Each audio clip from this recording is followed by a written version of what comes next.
Ahora sí, consejero Murayama, por favor. Gracias. Haríamos mal si el asunto contenido en el proyecto de resolución se quedara solo en si se sanciona y cómo a los sujetos involucrados.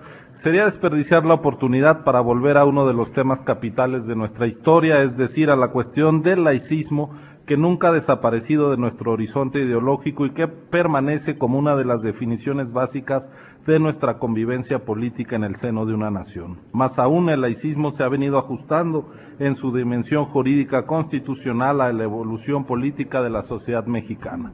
Desde las reformas al artículo 130 promovidas al inicio de los 90 hasta la definición en el artículo 40 constitucional de la República como laica en 2012, y no solo el Estado laico, se ha producido un cambio de gran envergadura que sin embargo no ha agotado ni la disputa intelectual ni la confrontación práctica en torno a los significados del concepto laicidad, lo cual demuestra la necesidad de revisar dónde estamos en esta materia. Las reformas a los artículos 40 y 24 de la Constitución en 2012 y 2013, una incluyendo, como ya decía, la definición de república laica y la segunda a la libertad de religión, no son, como no puede ser o no debe serlo, ninguna modificación constitucional de tipo cosmético, sino sustantivo. Y como es la primera vez que una queja por el supuesto uso indebido de símbolos religiosos llega a esta autoridad después de las reformas constitucionales referidas, es oportuno analizar de qué forma debemos actuar a la luz del marco constitucional reformado y reforzado en términos de laicidad. Como señalan los especialistas Pedro Salazar Ugarte, Paulina Barrera, Vladimir Chorny y otros en el libro La República Laica y sus libertades sobre las reformas a los artículos 24 y 40 constitucionales, hasta antes de la reforma constitucional de 2013, la idea de Estado laico prevalecía en México era la de un Estado de corte liberal que favorecía la libertad negativa.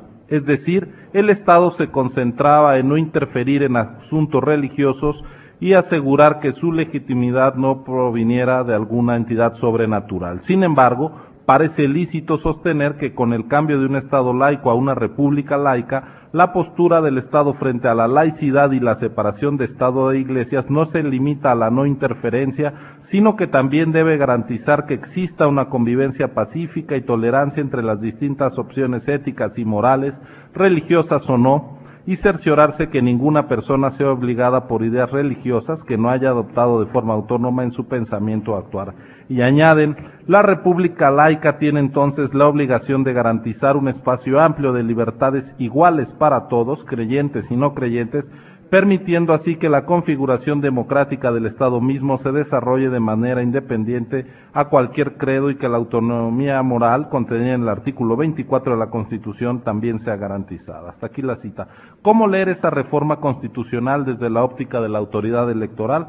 Por una parte, como ya estaba establecido, asegurando la no interferencia estatal en asuntos religiosos, la libertad negativa, pero ahora se subraya el deber de actuación para asegurar que la configuración democrática del Estado se desarrolle de manera independiente a cualquier credo. Así hay un avance, una vuelta de tuerca en la separación entre Estado e Iglesias, entre política y religión. Debemos ser activos en asegurar esa independencia, esa separación. Es lo que Rodolfo Vázquez ha denominado laicidad activa en su texto, Democracia y laicidad activa, imparcialidad, tolerancia y deliberación pública, donde afirma, el adjetivo laico podría entenderse desde un punto de vista negativo mínimo.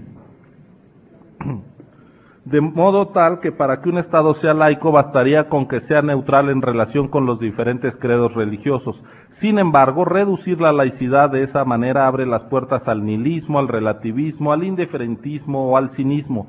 Para evitar caer en tal situación es necesario que el pensamiento laico no se entienda como la ausencia de valores, sino como la manera de presentar y defender ciertos principios y valores. Laicidad activa. Hasta ahí esta cita y vuelvo a Salazar Ugarte y sus coautores.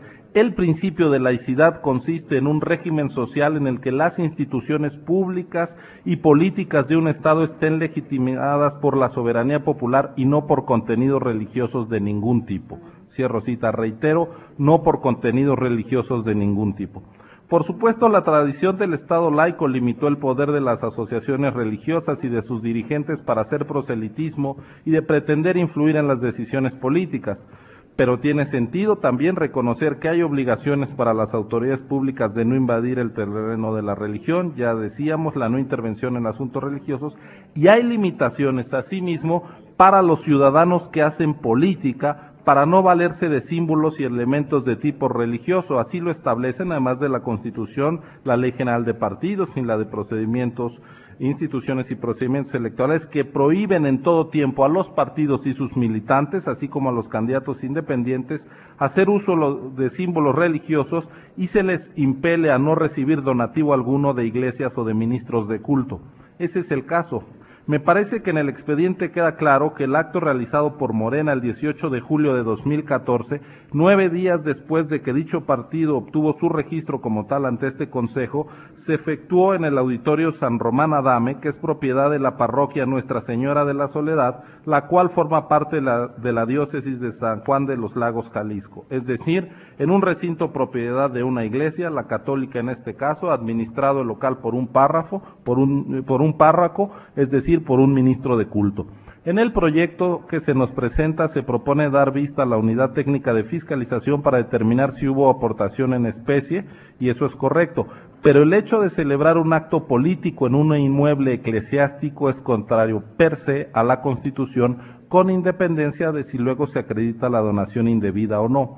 Vuelvo de nuevo a los estudiosos de la laicidad que dicen, una de las cuestiones más polémicas que conlleva a definir a México como una república laica está relacionada con la limitación de los discursos religiosos en el espacio público, y distinguen entre espacio físico, político y espacio social. Al respecto apuntan, en la dimensión de lo que llamamos espacio político se llevan a cabo las interacciones relacionadas con el ejercicio del poder, con la organización de los estados y las decisiones que determinan el rumbo de una sociedad organizada bajo normas comúnmente aceptadas. En el espacio político se discute y se delibera sobre las cuestiones relacionadas con el ejercicio del poder político.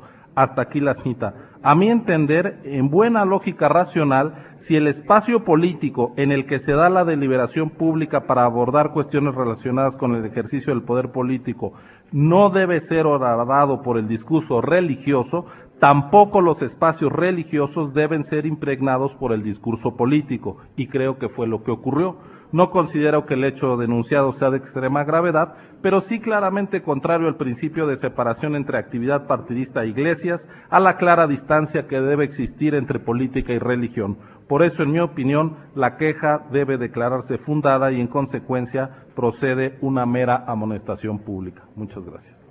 Gracias, consejero Murayama. ¿Alguna otra intervención?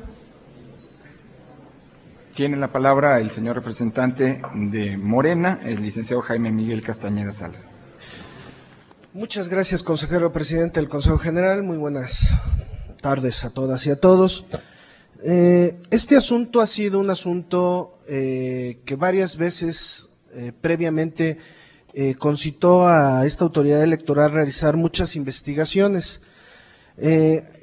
Yo pedí el expediente para tenerlo a la vista, clara e indubitablemente, sobre lo que se señala, y decir que, contrariamente a lo que afirma el consejero Murayama, lo que tenemos ante nosotros es un asunto, coincido, de baja situación vista desde cualquier punto de vista respecto a alguna falta, y una situación de confusión. Me parece que la acta que levanta la 15ª Junta Distrital Ejecutiva de Jalisco a su última foja, y lo que señala es muy esclarecedor. Este es un lugar